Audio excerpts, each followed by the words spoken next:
Hello everyone, start करते हैं आज के वीडियो को। और आज का वीडियो भी उसी 2024 के इलेक्शन से रिलेटेड है, या यूं कहें कि थोड़ा सा पॉलिटिकल है। पॉलिटिकल होने की वजह भी है। वजह इसलिए है क्योंकि आज आपको मालूम होगा अरविंद केजरीवाल जो आम आदमी पार्टी के संस्थापक और प्रमुख हैं और वर्तमान में दिल्ली के मुख्यमंत्री हैं, उनको क्या कर लिया गया है, उनको धर लिया गया है। किसके द्वारा धर लिया गया है? ईडी के द्वारा धर लिया गया है।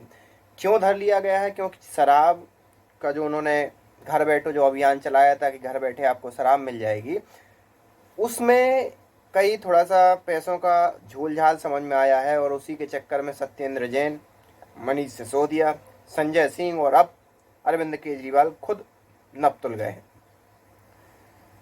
ठीक 2024 के इलेक्शन से पहले ये होना किस चीज़ को दर्शाता है, ये मैं तो पॉइंट आउट नहीं करूंगा, लेकिन जो पूरा विपक्ष है वो उस पर लगा हुआ है कि ये जो किया गया है वो कहीं ना कहीं तानाशाही मानसिकता से किया गया है या विपक्ष को दबाने के लिए किया गया है। और ये सब चीज़ें करना बीजेपी को एक सूट होता है। अब यहाँ कई तर्क हैं। पहला तर्क ये कि हम मान लेते हैं कि बीजेपी ने इस चीज़ के लिए यही किया कि वो अरविंद केजरीवाल से डर रही थी और उसकी छवि बर्बाद करने के लिए किया। लेकिन दूसरी तरफ ये भी हो सकता है बीजेपी सबूत इकट्ठा कर रही हो, या फिर जो पहले आपने देखा होगा इनकी गिरफ्तारी से पहले ही कई वीडियो बनाए जा चुके थे और कई चीज़ें हो चुकी थी, तो उससे भी ये निकल कर सामने आ रहा था कि केजरीवाल को कहीं ना कहीं इस चीज़ का डर है कि वो गिरफ्तार हो सकते हैं। और इसी के डर के कारण 9 बार ईडी ने समन भेजा, फिर भी केजरीवाल वहाँ पर नहीं गए, क्योंकि उनको डर था कि ईडी के समन का अगर उन्होंने जवाब दिया या ईडी को उन्होंने इंटरव्यू दिया और वहीं के वहीं गिरफ्तार कर लिया गया, तो ये उनके लिए एक चुनावी रूप से सीधी सी बात है, घाटे का सौदा होगा। वर्तमान परिदृश्य को देखा जाए तो अभी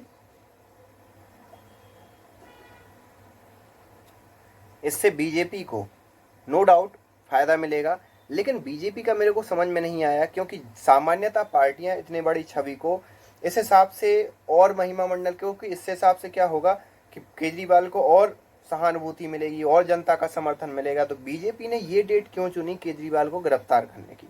अभी देखो न्यूज़ में क्या सामने आता है, क्योंकि जनरली इस हिसाब से लोग बचते हैं कि अभी चुनाव है, लोग पार्टी पर एक तानाशाही का आरोप भी लग सकता है। इन सब चीज़ों के होने के बावजूद भी बीजेपी ने अगर उनको गिरफ्तार किया है, जो वर्तमान मुख्यमंत्री हैं हमारे दिल्ली सरकार के, तो ये देखना होगा कि आखिरकार उसके पीछे की क्या वजह रही। क्या धीरे धीरे न्यूज़ में खबरों के माध्यम से हमें ये सब चीज़ें निकल कर सामने आएंगी।